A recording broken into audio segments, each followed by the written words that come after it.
Shrewd Manager Christianity's position. Anyone astute enough to hand-make the shroud would be too astute to make it to scam medieval pilgrims. In the Old Testament, 2 Kings 13:21 tells that a corpse came to life after touching the bones of a dead prophet, Elisha. Passages like this gave rise to the Catholic Church's teaching on the healing power of relics, like bones of saints, pieces of the cross, and the Shroud of Turin. The Church never requires Catholics to believe any relic is authentic. It allows veneration of a relic unless there is absolute proof it's fraudulent. For example, it allows veneration of the shroud. In medieval Europe, religious travelers called pilgrims journeyed great distances and paid great sums to venerate relics. They made offerings of precious metals and gems, and bought supplies and keepsakes such as pilgrim badges.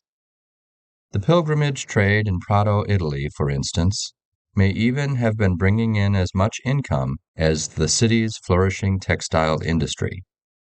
In 1350, an estimated 5,000 pilgrims arrived in Rome every day, nearly 2 million a year.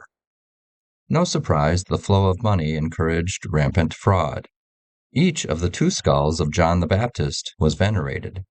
At least 4 of Mary Magdalene's bodies were exhibited in different cities, plus another head, another jawbone, and at least 6 arms. 6 of the apostles left 2 skeletons each. If the question is, why fake a relic, the answer is simple: to make money off pilgrims. But that's not the question. Our question is, why fake this relic? This answer is not so simple. No astute forgers would make the shroud to profit from the relic trade. Here is why. Astute forgers wouldn't offend their customers' religious sensibilities. On the shroud, Jesus is naked. Even 200 years after the shroud's first undisputed appearance, when nude figures were very common in artwork, the Pope was so offended that Michelangelo painted Jesus and others naked, he paid an artist to add loincloths. Astute businesses meet or exceed their customers' expectations. Based on Bible translations and virtually all crucifixion images of the time, the pilgrims would expect that Jesus was nailed through the palms. However, the shroud shows a nail exit wound in the wrist. Even today, some viewers say this proves the shroud is fake. Why would a forger work so hard to appear authentic, then intentionally introduce doubt? Crafting the shroud to compete in the relic business would be as stupid as spending $30 to counterfeit a $20 bill. We've presented many videos showing how sophisticated the shroud is, if it's a forgery. Now look at the competition for pilgrims' money.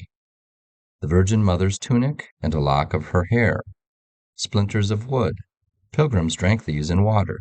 Random bones. Metal shavings. Fingernail clippings.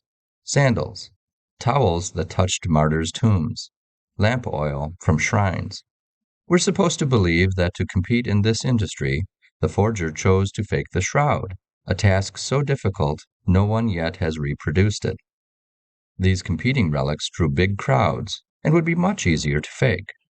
Let's look at 2 more that drew huge crowds. An ornate chest, called a reliquary, that's been in Oviedo, Spain since 761, was opened, inventoried, and resealed in 1075. Word spread and Oviedo became a major destination for pilgrims. However, the sealed reliquary was not reopened for many centuries, probably in about 1750. During those centuries, pilgrims had to content themselves with touching and kissing the exterior. Why fake the shroud when you can just build a box? From the 12th to 15th centuries, one of the biggest attractions in Rome was a relic known as Veronica's veil. The story is that Jesus wiped sweat off his face, leaving a miraculous imprint on a cloth. The crush around the veil was so great on each Sunday afternoon when it was exposed that 3 or 4 pilgrims, on one occasion 12, were crushed or suffocated to death. Some claim the Vatican now has the veil, others that this is it and the Vatican has a copy.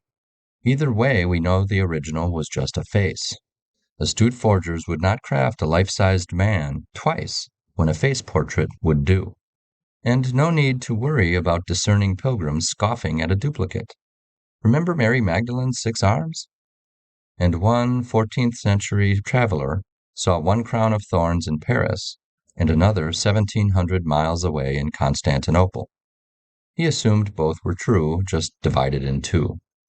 We can glean one more thing from history. The relic trade was very lucrative and rife with fraud for about 1,000 years, between 400 and 1500.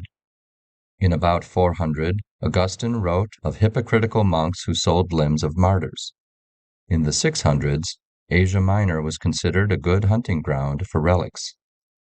In the 9th century, a deacon in Rome set up a black market trade in relics, with clients spread throughout the remnants of the Roman Empire.